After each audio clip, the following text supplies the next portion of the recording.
the Playing is Not Learning series. Hi, it's Amber, musician and teacher, with today's helpful hints on learning the grand staff notes. If you know your alphabet, the musical alphabet, A, B, C, D, E, F, G, just 7 letters. If you know them forwards and backwards, that will help. The easiest way to learn the notes on the grand staff are through guide notes, or what I like to call anchor notes. So here we have the grand staff, which is the treble clef, the higher notes on the piano, and the bass clef, the lower notes on the piano. When combined, they create the grand staff. So right in the middle, we have middle C. It's on its own little line, which is called a ledger line. Now, the bass clef used to be called the F clef. And if you can remember, the line between these little 2 dots is F, F clef, F.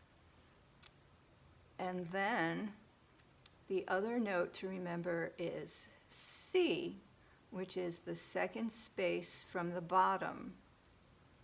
Now this aligns with the treble clef. The treble clef used to be called the G clef, and you can see this circle, and it's circling this line here, the second line, which is G. So these 3 notes are easy to remember. We have middle C, F between the 2 dots, and G, which is circled this line here.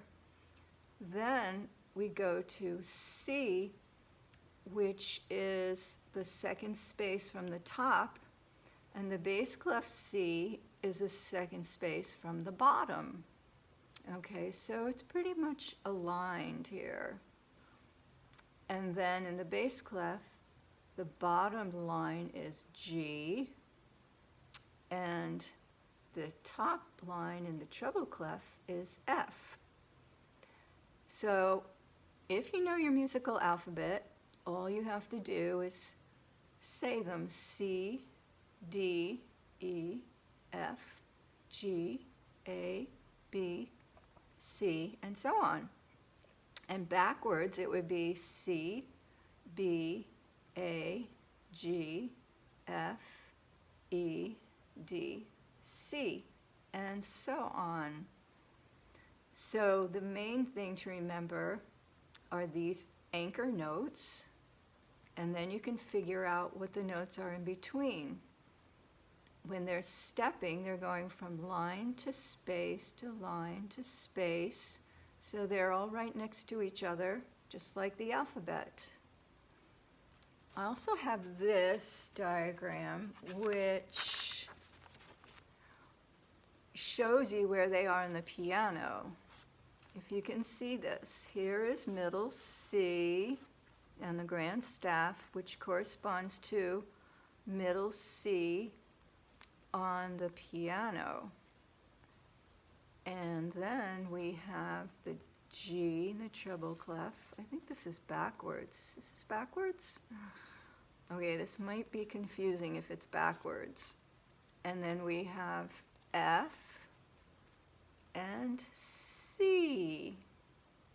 And if you want to go to the octave C, here they are. It's 2 ledger lines up in the treble clef and 2 ledger lines down in the bass clef. And there you have it. I hope that wasn't too confusing. Please like and share, comment, questions, and sign up for lessons. And I will see you on the next helpful hint. Happy learning!